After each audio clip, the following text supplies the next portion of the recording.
大家好，欢迎回到文昭谈古论今。今天是美东时间2022年3月7号星期一，在中国和东半球的网友看到应该就是3月8号了，38国际妇女节。所以开头还是先祝广大女性网友们节日快乐。今年这个38国际妇女节，我觉得改个名字应该更应景，更贴近现实，就是38中国铁链节。可能很少有中国观众知道，这个为了纪念妇女权益而设立的节日，其实它是来自于革命和抗争啊！这世界上没有任何权利是从天而降、别人施舍的，都是争取来的。它的起源是1857年3月8号，纽约制衣厂和纺织厂的女工们走上街头抗议了，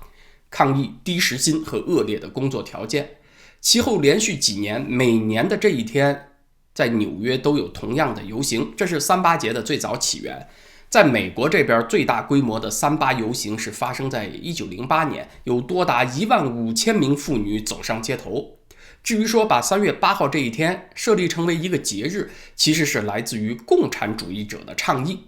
1908年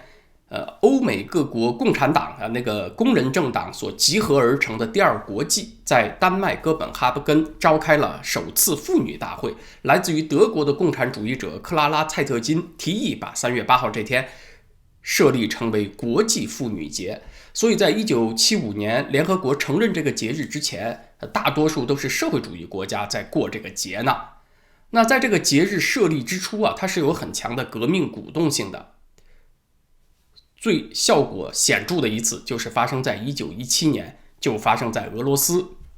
1917年3月8号，圣彼得堡纺织厂的女工们为了反抗那个第一次世界大战，走上街头，同时罢工，也带动了很多人参与，就直接触发了1917年俄罗斯的革命，导致了沙皇罗曼诺夫王朝的垮台。但是抚今追昔，非常有讽刺意味的是，当初共产主义者创立这个节日的时候呢，声称是为了打碎加在妇女身上的枷锁。可是在今天最大的共产党国家中国，不仅没有打碎当年那些比喻意义上的枷锁铁链什么低工资没有投票权恶劣的工作环境，还有超时工作，它不是真的铁链只是比喻意义上的铁链，反而没有打碎它们，结果还退回到了真的铁链。那真的是冰凉的大铁链子，就是拴在徐州八孩妈脖子上的那一根。早在1989年的一本老书《古老的罪恶：中国拐卖妇女纪实》里面给的调查数字就是，从1986年到89年这3年期间，就有多达48000多名妇女被拐卖到了徐州的6个县。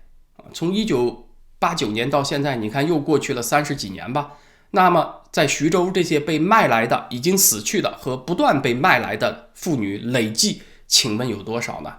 恐怕不下10万、20万吧。这个徐八子就是1998年才被卖到徐州丰县董集村的嘛，他肯定不在1989年之前那48000个被拐卖来的妇女当中嘛。所以他脖子上的这根铁链就在徐州这一地，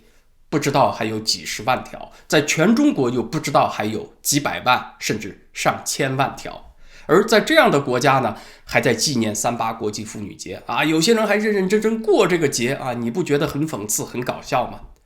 同时还有一件很搞的事儿也是和这个38节有关。李克强在刚刚开的两会政府工作报告里面提出了鼓励生育的政策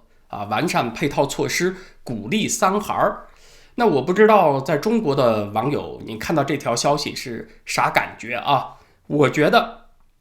广大女性网友你们得当心了，你们得两腿发抖了，因为这对人贩子们来讲是大大的利好消息为什么这么说呢？因为城市的高房价很高的生活成本和育儿成本，绝不是这么一点点杯水车薪的优惠措施就能够打消人们生育顾虑的不是你给了这么点甜头，大家就能放心生了。而中央呢又增加了生育的指标，各省要完成，怎么办呢？那各省就只能靠农村添丁加口来完成任务吗？以后就算能够追加进去一点福利资源，都会被农村最有生育意愿的那个人群所挤占。请问你这不是在鼓励更多的徐州丰县8孩现象吗？那人贩子可就乐了，市场前景大好啊，更多的闷棍，更多的铁链，更多的杨庆霞，更多的八孩正能量就在前面等着呢。大伙儿就看着吧。那有朋友可能会不高兴啊，文昭反正就是有事没事都黑共产党，一天不黑就不舒服。真的是这样吗？凡事有必然之理啊。周易坤卦初六爻的爻辞说的是履霜坚冰之，就是当你踏上薄薄的一层霜，又感受到扑面而来寒风的时候，你就得知道数九寒冬，冰冻3尺的日子在前面了。这不叫没话找话，好吧，这叫洞察力。你看这边要鼓励生育，但是第一不实质触及在城市导致生育率低的那些原因，高房价教育资源太过集中不平均还有那个竞争非常激烈，这些原因你一个都不去触及，同时又不实质解决拐卖妇女这个丑恶的现实，反而包庇掩盖。那么增加生育的指标，政府又得一层一层压下去完成，最后会是什么结果呀？那就是不择手段的增加人口嘛。人贩子们的春天就会到来了，有女儿的中国家庭的噩梦就会开始了。3月6号这天，在俄罗斯多达69个城市发生了反战集会，其中也包括了圣彼得堡。这些走上街头的人们当中，不少是妇女，她们没有被敲闷棍，然后拴上铁链子，强迫生育的危险。俄罗斯的女人们是为了自己的儿子和丈夫们走上街头，阻止战争给民族带来的伤害。她们确实是追随了1917年3月8号圣彼得堡女工们的脚步。那么请问3·8节这一天，中国的母亲们有责任保护妻子的丈夫们，有责任保护女儿的父亲们，你们在干什么呢？你们是还在看俄乌战争的热闹，挺俄爹傻乐呵吗？中国许许多多的男人，你们的懦弱，对邪恶的纵容冷漠还有吃活着就好的这种猪式的生活哲学，最终都会报应到你们身上。有人会说是天谴，但是请大家记得，我们这儿早就清清楚楚、明明白白的告诉大家了。就包括现在正在看这期节目的中共网络警察、国保警察们，你们一个也逃不脱这样的噩梦。请问你一个小警察有省部级干部家属的保安服务吗？那个四川李莹的父亲就是退役的武警军官呢。那说完3·8节，咱们还是来说下乌克兰周末有很多渠道的消息说，俄军正在准备围攻基辅，炮击目前是集中发生在基辅市郊地区，第2大城市哈尔科夫周末平民区也受到了更多轰炸。如果说咱们3月4号星期五那集的节目还只是推测那现在应该就是实锤了，也就是普京正在推进他的心理战，同时呢也在准备围攻，两者是结合在一起的手段。心理战呢，通过对非军事目标的炮击提升恐惧，驱赶平民。平民大批逃离之后，俄军就可以放手进攻大城市了。但是在乌东港口城市马里乌波尔是个例外。周末市民想通过人道通道撤离的时候，被俄军开炮阻止了。那是因为俄军在乌东的一个主要军事目标是围歼乌克兰军队的有生力量，他们就担心乌军脱下军装换上便装混到难民里面，就撤退到后方这是乌东的情况。但是对于基辅和哈尔科夫这样的大城市，如果乌军想转移，那我想俄军会放得宽一些，因为对普京来说，占领这2座大城市的政治意义更加重要，他可以对内对外宣布胜利了。阻止乌军撤离的通道呢，让这个乌克兰军队在这2座大城市做困兽之斗，对普京并不利。乌克兰军方是宣称对基辅的又一轮围攻即将开始，我的推测呢不一定会那么快，主要是俄军兵力有限，他在占领东北部的另外一座大城市哈尔科夫之前，就要从东边围困基辅，对俄军来说风险比较大，因为他留了一座没有被攻克的大城市在身后，对俄军不安全。乌克兰政府这边呢，把危机强调的严峻一些，是为了敦促国际社会立即行动所以对基辅的围攻就算不在几天之内发生但是很大概率它也是会到来的。而目前国际社会的支援力度呢，还不足以阻止基辅的沦陷。北约不仅不能够在乌克兰设置禁飞区，为乌克兰提供一个安全的天空波兰这些国家给乌克兰提供老式的苏式战机的方案都下不了决心呢。此刻加强乌克兰的空中力量是有很现实的意义的，它的最大作用就是打击俄军的补给纵队。俄罗斯的后勤呢本来就很混乱低效如果空中火力加强一点，打击它的这个后勤呢，是能够极大程度的瘫痪俄军的行动，同时瘫痪俄军的士气的。可是截至目前，在提供空中支援方面最给力的就只是土耳其，在战前是提供了20架无人机，开战以后又提供了一些，但是土耳其无人机的缺点也很明显，就是它作战半径短，它不像美国的死神无人机有这么强大的这个以卫星为基础的数据链的支持土耳其的无人机作战半径只有几百公里，而且它自我保护能力也不强。空中火力如果不能加强，那就不能够有效的遏阻俄军的行动，俄军的速度就算变慢了，最终基辅还是很难逃陷落的命运。最新的消息是，俄乌的第3轮谈判还没有实质结果。俄罗斯方面放风说，如果乌克兰承认克里米亚归俄罗斯，以及承认乌东2个亲俄省份的独立，俄罗斯就结束特别军事行动。这立刻就引发了普京是不是打不下去要认怂的议论。普京这么老谋深算的人呢，也不排除他示弱，是让乌克兰政府意志松懈，再一举攻克基辅因为战场客观形势是这样嘛，谈判也还没有就停火取得突破，那咱们这儿呢还是得接着这么分析。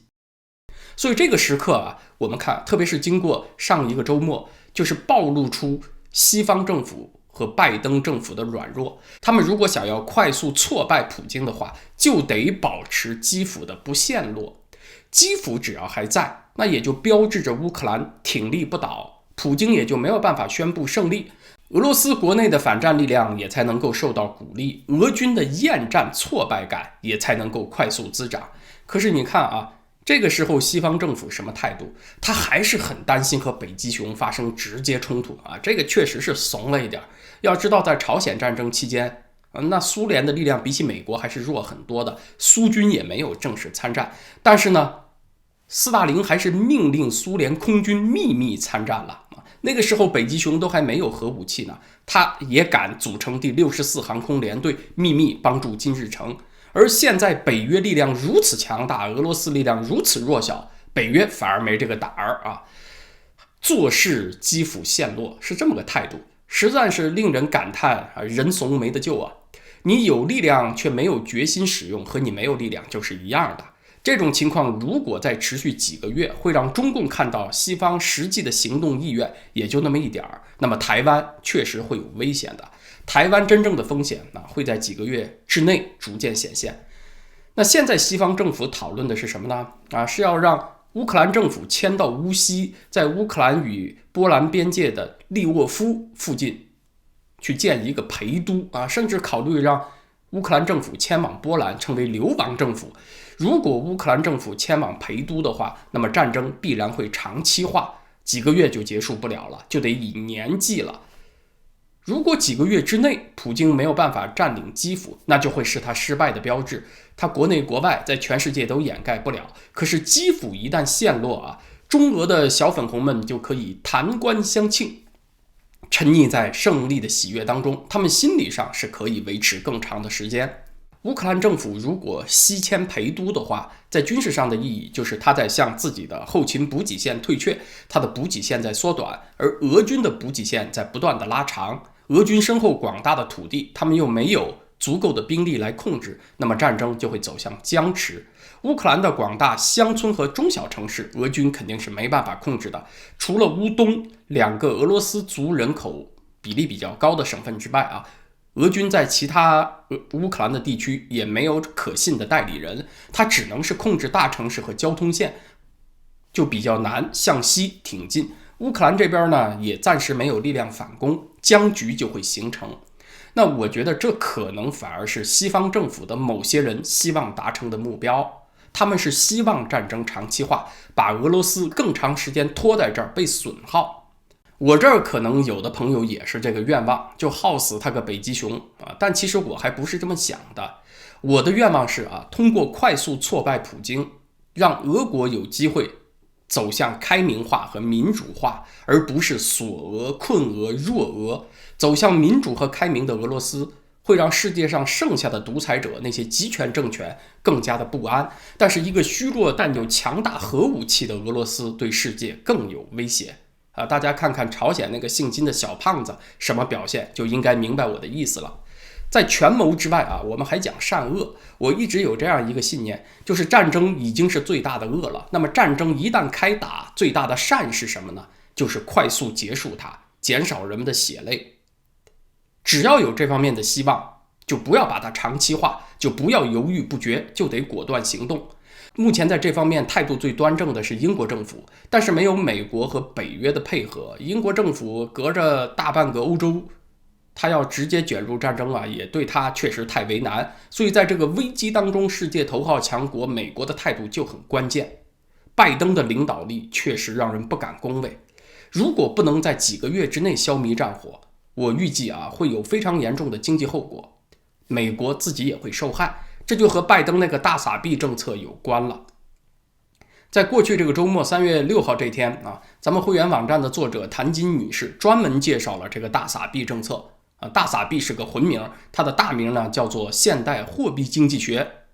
这个经济政策通过超发货币刺激经济它的来源呢是美国经济学家史蒂芬妮·凯尔顿所写的《赤字迷思》这本书就是这个政策的出处。对于这个理论的全面批判，咱们星期六会员网站的节目有兴趣的朋友请加入会员观看。我这里呢是再补充一点我自己的看法。这个现代货币经济学它有一个基本假设，就是政府由于有印钞权，它不用再考虑财政收支平衡的问题。意思就是传统上议会要讨论政府的预算，政府说我要花这么多钱，军费是多少，福利是多少，那么议会就会问，请问我们的收入在哪儿呢？那经济学家凯尔顿就说，我们要大踏步迈入新时代，得颠覆这个老观念了。印钞机在政府手上可以无中生有的把钱变出来，所以呢，我们先考虑花钱的事儿，收入的事儿以后再说。这是一个基本假设。另外一个呢，就是政府不用担心负债因为可以印钱还债，政府的赤字就是民间的盈余。那这就和通常的生活常识有很大差距了，因为生活常识讲的都是量入为出，没有一个家庭可以放心花钱不管收入的嘛。但是现代货币理论呢，它有一套说辞，让你听起来呢还挺是回事挺唬人的。他说这个社会大到一定程度，这个经济体复杂到一定程度以后就和家庭不是一个逻辑了。政府先印钱超发货币刺激经济，它在输出通胀的同时其实也在输出繁荣。